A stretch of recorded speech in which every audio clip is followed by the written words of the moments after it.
beast! Ah!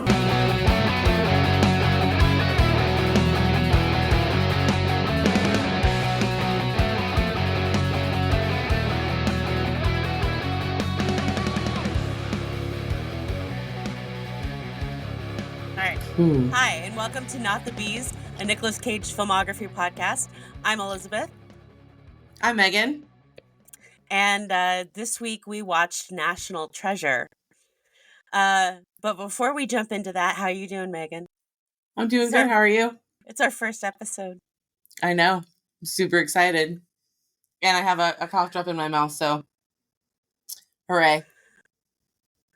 And a cat that's annoying you.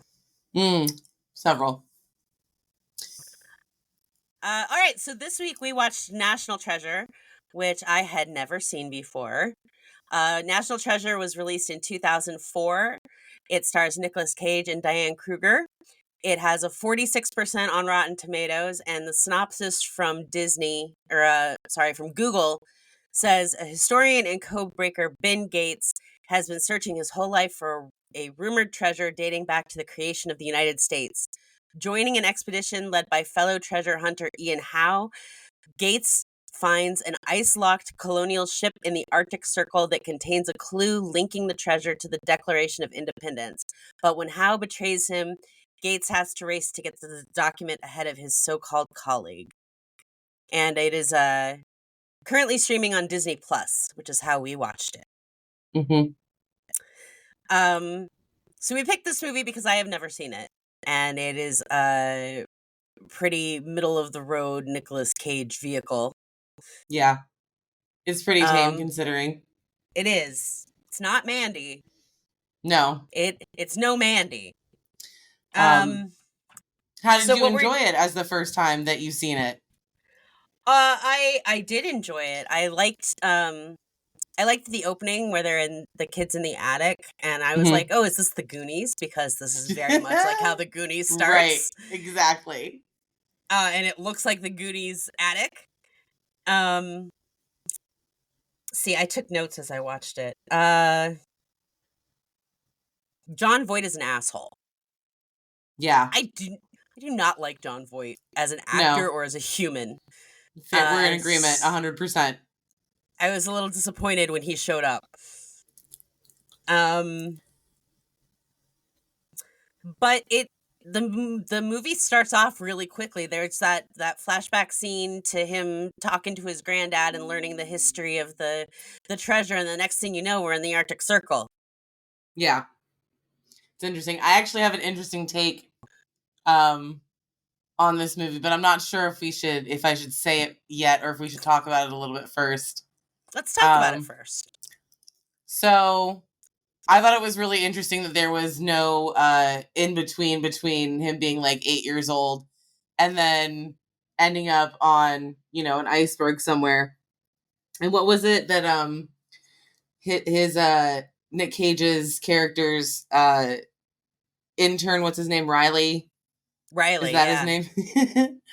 I'm just going to say, I think he's like the only real comic relief in the entire movie, and a lot of it is really good and smart, but there are some parts of it that are very forced and very did you need to be like that? Like, now you're just being annoying to just be annoying, and that doesn't really work with the flow of it, but otherwise I thought he was very interesting. Sean Bean with blonde hair.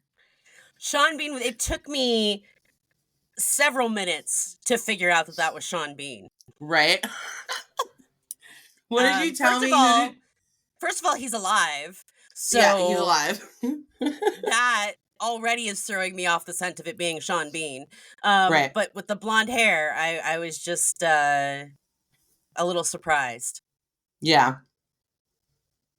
Also, I think it's really... in it, though. He does look good in it, but it's a shock. I'm not used to seeing him with brightly colored hair. And for a second I was like, is he trying to those movies in the 80s, those sci-fi, highbrow sci-fi films? And there's some guy with flowy blonde hair. I'm like, what are you trying to do? That's what he looked like to me. Also, I don't understand the people that he has with him. Are they just mercenaries? Yeah. And why? I got the sense that they were just mercenaries. They are awfully shoot happy in this movie. Like, they're running through the park. Shoot at them. Right. Oh no, they're trapped in the ship. Shoot at them with all of this Right. gunpowder around. All this Shoot at them.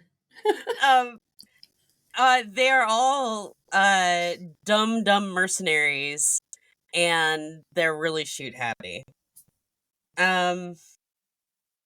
I wrote down here, curse my sudden yet inevitable betrayal. Yes. Because, duh. There is so much about this movie that is just paint by numbers. It's so rote, and it's so formulaic. But not in a bad way, necessarily. No, I actually think that the pacing was really well done. Yeah. I liked the constant sense of adventure with all the different clues and all the different things that were happening. And, like, some of the things that they had were really neat, like the glasses, I think is probably my favorite clue. I love how they're on this ship, and they find the pipe, and they're like, this leads us to the Declaration of Independence. And immediately Sean Bean is like, I'll just steal it. Right? Like, I just steal stuff all the time. It's how I'm rich. Don't worry about it. I'll get it. Right. What? Like, tell me you're evil without telling me you're evil. Exactly. I was really surprised when Harvey Keitel showed up. Yeah, it was also interesting that he was playing, like, a very good guy and not someone evil, which is what I'm used to seeing. Like, not just like a bad guy. Like, he's not just a bad guy normally to me. Like, he's an evil person normally when I see him. And he's like, I'm a very wholesome FBI agent. And also, I have a secret. And it's just, that whole bit, like, coming in at the end was like, oh, I see you. I was a big fan of the fact that the bad guys are all British, and we're talking about a Revolutionary War artifact. Yep. And so that's fun. Very spot on. Yeah. Yeah. It's got some good quips. The plot is pretty fast paced. I like Nicolas Cage's acting in it. It's a very straightforward role for him. Like we said, this ain't Mandy. Yeah. But he does it very well. He does. I really like Diane Kruger's character. Yeah. In the film, I thought she was really good. The chemistry between their characters is, for the most part, not creepy. That's but true. Like, there's like that one scene when like they're in the car and they're talking about her, like she's not there. That kind of pissed me off a little bit, but the banter was still good between him and Riley when they're talking about her. And then she's very clever, I think. I think that her character was very clever throughout. Like when they're talking about finding the list on the back, like, and how like clearly like she knows what she's talking about, and he's like impressed by her, which is also kind of weird because like that's the job that she has, right? Is to like know that stuff. But no, I enjoyed it. It is a good movie. I think that it is a good movie, and I really enjoyed all of the different little things they did, like the using the kid for the do-good letters. Yeah. To go and find the cipher. That was really cool.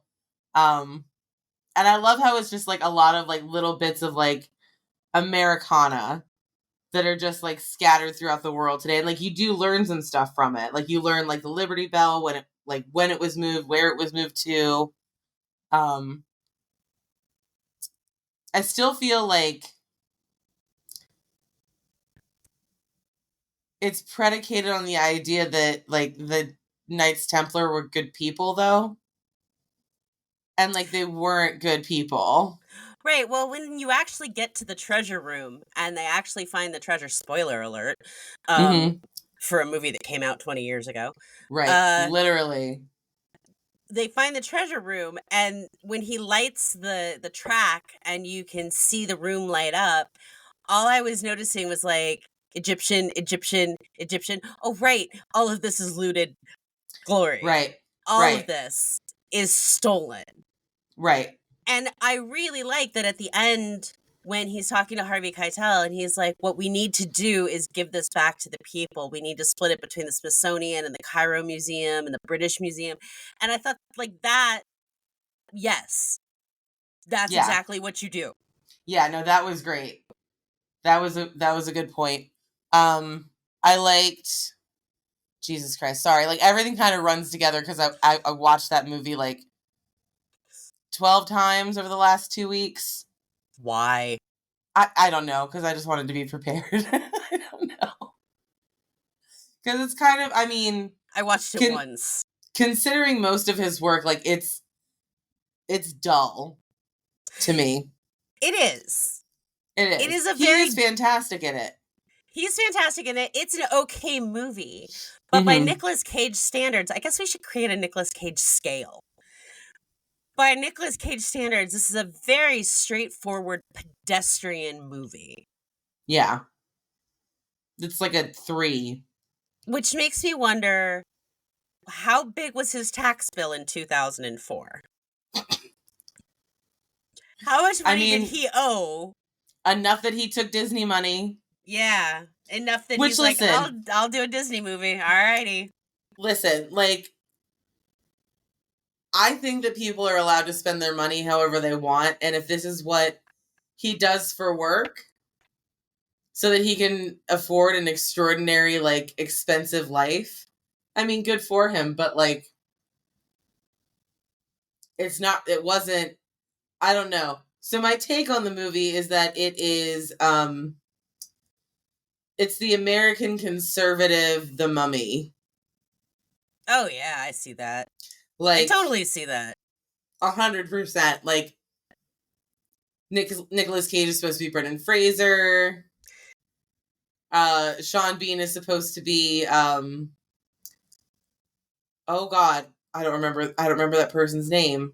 I can't remember, but yeah, they're all like, you know, still very attractive actors and actresses, but less so than the people that were in The Mummy, and not as good as the people that were in The Mummy. And also very, like, American. It's so American. It is very American, which I guess begs the question, why did they cast a German actress in such a very American sort of vehicle? I don't know. She's great in it. She is great in it. And I love that there's a throwaway line where, you know, he's trying to pick out her accent. Oh, Pennsylvania Dutch, which, like, so far off. Yeah. Like, is that a pickup line? Is that a pickup line? It was obviously a pickup line. Like, it had to be, right? I feel like every word out of his mouth directed at her was a pickup line of some sort. Of some sort. Not to mention, when they sit down in that first meeting, like, the outfit that he has on, like, I don't even know what it is, because it's like the shirt is unbuttoned, but like the collar's also flared, like, on purpose over the jacket, like it's the 70s, but like it's like a professor's jacket almost. Like, I think it has like the little elbow pads, but he's wearing these jeans that just scream like mom jean at the same time. Like, I don't understand the aesthetic of what was happening there. Just in that scene or in the costuming in general? Oh, no, in general. Like, at the beginning when they're in the Snowcats and they're heading up to the Charlotte, the side of the Charlotte, and everybody gets out of the Snowcats, like, they're standing, like, on the tires, looking towards wherever, blah, blah, blah. And he's the only person in the North Pole with no hat. Yeah. He's like, too cool for a hat. But then later in the boat, he's in a hat. Yeah. Why did you wait? Why did you wait? Because you need that hero shot with his hair. I mean, and what a hairline it is. Listen, not just shit on Nicolas Cage, because he is an amazing actor, but like, his hairline is Sometimes it's its own character. I'm just saying. You're not wrong. So National Treasure was a good movie. There were some really decent things about it. Although I think probably the moment that skeeved me out the most is when they go back to his dad's house, to Jon Voight's house, and they're talking about how to, like, see the stuff on the back. He's like, I told you, you need heat. So they look at each other really weird, but, like, also, like, very codedly, and just, like, it's so gross. Yeah. It's so gross. Like, every single time I watched it the last couple of weeks, I was like, no, I can't. Like, I have to look away. I laugh at it out loud. Because I just can't. I liked Riley. I think Riley was my favorite character. He's a good character. He is a good character. He's a good character in the second one, too. And I think that you'll enjoy that whenever we get around to doing that one. Yeah, I haven't seen it. Can't speak to it. He's very quick. He's very quick-witted, his character. They wrote him very well. Yeah. I think. That's my opinion, but I enjoyed him. And it ticked all of my boxes for being, action-y enough. Yeah, it is pretty actiony. Although there were things that I just like. I'm no historian. I don't know if the history is accurate. Obviously not the Charlotte and the treasure map on the Declaration and all of that shit, but like when they're talking about the Liberty Bell, or when they're sending the kid in to get the information from the Silence Do Good letters, or the little bits of like trivia that are kind of sparsely populated throughout the film. I don't know if any of that is really accurate. It's fun. I don't know if it's really accurate. And I totally forgot where I was going with this. Well, the letters are real. The Silence Do Good letters are real. We were talking about it being actiony. When they I was even with them when they kick in the fucking crypt, right? But when they're looking down the expanse of an endless abyss, and like that one guy falls off and he just falls and falls and falls forever. Like, where was his body at the end? Where was it? How deep does this fucking hole go? Yeah. You know? And that was just patently ridiculous. So 2 things actually about that whole sequence. Number 1, when they first break open the tomb and they see the tunnel, they're like, who wants to go through the tunnel first? Like, only like 3 people are getting into that tunnel. It's so small. Yeah. It's so small. And definitely not Jon Voight, who at this point is supposed to be like, I don't know, in his 70s, I think. Right. In the movie, because like I think Ben Gates is like in his 40s. So he's probably like late 60s, early 70s, whatever. But like, then we get down there and the only person that has any kind of voice of reason is Jon Voight. And he's like, I'm not going down those steps. It's been a decade of rot. Like, no shit. No one else thought that. Also, why do we think that the Masons would have left it as wood steps? Right. Like, because again, they're Masons. Like, I don't understand. Like, they built this huge, elaborate, like, chamber, and all they left was regular steps of wood. No. Well, they have the cool, holy elevator system. That's at least engineering. That's not just putting down some stairs. I mean, that is engineering. You're absolutely right. That's engineering. I feel like if the Masons had left the stairs wooden, then it wouldn't have been complete and the treasure probably wouldn't have been there. I feel like they would have built the stairs and then the elevators wouldn't have been needed.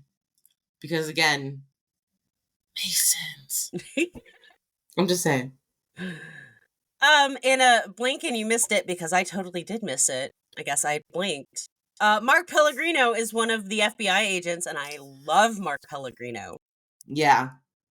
He is super duper, yes, an FBI agent in that movie. And it was like the second or third watching when I was like, oh shit, I know that guy. He's just, much younger than I'm used to seeing him on, like, Supernatural. He's a total, hey, it's that guy. He But is. I have loved him ever since Lost. Yeah. And I will continue to love him for long days.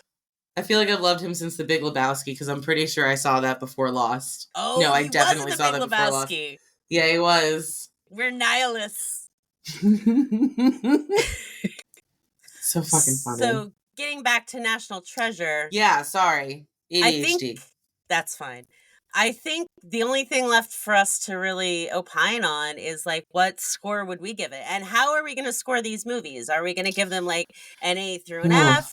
Are we going to give them a 1 to 100? Like, how do you want to score these Nicolas Cage movies as we go forward with this podcast? I think we can give them letter grades. That's fine. That's fine. All right. Yeah. So, what would you give National Treasure? I think it's kind of a middling to lower end as far as, like, him as an actor for me. So I'd probably give it something like a C or a D. I was thinking I'd give it a C. It's perfectly middle of the road popcorn entertainment, but it's not showing me the Nicolas Cage that I know and love. Yeah. Yeah. All right. So that's it. I'm going to put it on our spreadsheet as a C. And that's it. We watched National Treasure, and now we've recorded the first episode of our podcast. How are you feeling about it? Great. How are you feeling about it? I'm feeling pretty good. We're at, like, just almost 24 minutes. I know. Which is good. I didn't realize how difficult it was going to be to talk about National Treasure because it's just so average. There's nothing, like, big and exciting that happens. There's nothing terrible, awful that occurs that you're just like, this is one of the worst films it's ever been.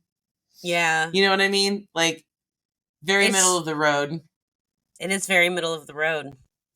It's definitely, like, very early 2000 vibes, like, costume-wise, makeup-wise. Although, you know what? I think probably, like, one of my favorite scenes is when they're running through that fish market. Yeah. Or whatever it is, in Virginia. And Diane Kruger jumps over the counter, and the woman's like, you can't be here. And she's like, please, I'm hiding from my ex-husband. That was so good. And then the woman's like, I see why you left him. You stay as long as you want, honey. That was a good scene. There were some good scenes in it. Yeah. It was kind of like a wholesome, like, good-hearted kind of movie. And Sean Bean didn't die. Sean Bean didn't die, which... On screen. I will watch anything Sean Bean is in until the point that he dies, which is why I've only ever seen the first season of Game of Thrones. Yeah. There's a lot of really fucked up deaths in that show. That was the first one, probably. Yeah, not cool. Megan, it's been great talking to you about National Treasure. It's been great talking to you about National Treasure, Elizabeth. And I guess we'll talk about next time. Movie next time. More Nick Cage coming up. Have a good night. You too.